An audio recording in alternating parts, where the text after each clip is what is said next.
મહાવીર નૈસાણના ભવમાં સમકિત પામ્યા, પછી નરકે કઈ રીતે ગયા? સમકિતની હાજરીમાં નરકે કઈ રીતે જવાય?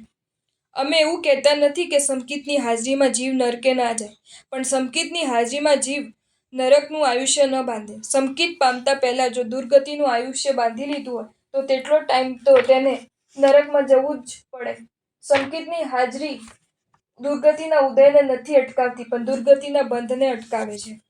પ્રભુએ નરકને યોગ્ય આયુષ્ય બાંધ્યું ત્યારે તેમને સંકિત ગુમાવી દીધું છે.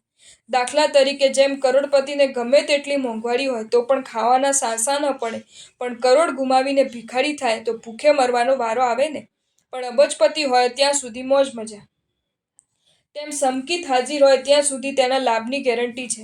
પણ એક વખત સમકિતને ગુમાવો એટલે મિથ્યાત્વ આવે, એટલે દુર્ગતિ બંધાઈ શકે છે.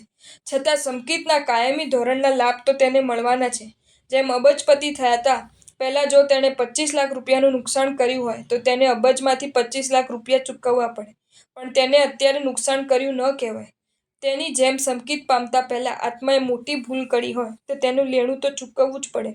પણ જો સમકિતને ટકાવી રાખો તો દુર્ગતિના બંધની કોઈ શક્યતા નથી. નયસારે ભૂલ શું કરી? મરીચીના ભવમાં જ્યારે તેમણે ઉચ્ચસૂત્ર ભાષણ કર્યું ત્યારે ઉન્માદરૂપ ઉચ્ચસૂત્ર કરી મહાપાપ બાંધ્યું, જેથી તેમને સમકિતમાંથી ગબડવાનું આવ્યું.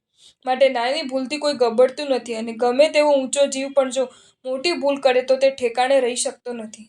જગતમાં નાની ભૂલની નાની સજા છે, જગતમાં મોટી ભૂલની મોટી સજા છે. જીન શાસન તો લોકોત્તર શાસન છે, એટલે એનો અર્થ શું? દુનિયા જેને મોટો પાપ માને છે તેને જીન શાસન મોટો પાપ નથી માનતું, પણ મોટા પાપની વ્યાખ્યા જૈન શાસનમાં જુદી પડે. કોઈનું ખૂન કરવું તે મોટું પાપ કે કોઈને ખોટી સલાહ આપવી તે મોટું પાપ? તમે શું માનો છો? તમે આત્મિક દ્રષ્ટિએ કોઈને ઊંધી સલાહ આપો અને જે પાપ બંધાય તેના કરતાં ખૂન કરો ને જે પાપ બંધાય તે ઘણું જ નાનું પાપ છે. જેમ તેમ કહી તમારા દીકરાને મારી નાખો તેમ નથી, આવું અપકૃત્ય કરો તેમ નથી, પણ તેના આત્માનું અહિત થાય તેવી સલાહ તો આપો ને. દીકરાના આત્માનો પરલોક ભૂલીને શું કહો કે દીકરા ભણી ગણી આગળ વધજે, ડિગ્રી મેળવી વિકાસ કરજે, આવી કેટલી શિખામણ આપો, તથા સાથે સાધન સામગ્રી પણ કેટલી પૂરી પાડો. પણ તમને ખબર છે કે તે વખતે તેના આત્માનું તમે કેટલું અહિત કરી રહ્યા છો? આત્મદ્રષ્ટિએ અહિત થાય તેવી સલાહ આપનારા મા બાપ કસાઈ કરતા ભૂંડા છે. આ ઉપમા ભયંકર છે, પરંતુ ઉચ્ચસૂત્ર ભાષણ, ઉન્માદ સ્થાપન, ઊંધી સલાહ, ઊંધો ઉપદેશ તે બધા મહાપાપ છે. અત્યારે તમારે શિક્ષણમાં આત્મા પરલોક ઉડાડવાની જ વાત છે. અત્યારે ઘણા આત્મા પુણ્ય પાપ પરલોકની ઠેકડી ઉડાડનારા છે, અને જેઓ આવી વાતો ફેલાવે છે તેમને કેટલું પાપ લાગે છે.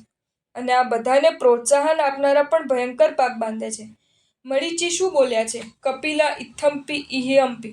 ભગવાને કહેલા આચાર વિચારથી વિરોધી આચાર વિચાર છે, છતાં પણ તેને ત્યાં ધર્મ છે તેમ બતાવ્યું, જેનાથી તેમનો એક કોટાકોટી સાગરપમનો સંસાર વધી ગયો. તમે વિચારજો કે જીન આજ્ઞા વિરુદ્ધ કેટલા સલાહ સૂચન તમે આપો છો, અને સામાને મનાવો પણ છો, માટે કેવા પાપ બાંધો છો. આ રીતે પાપ બંધાય તે ખબર જ નથી. બસ તે જ અંધાપો છે.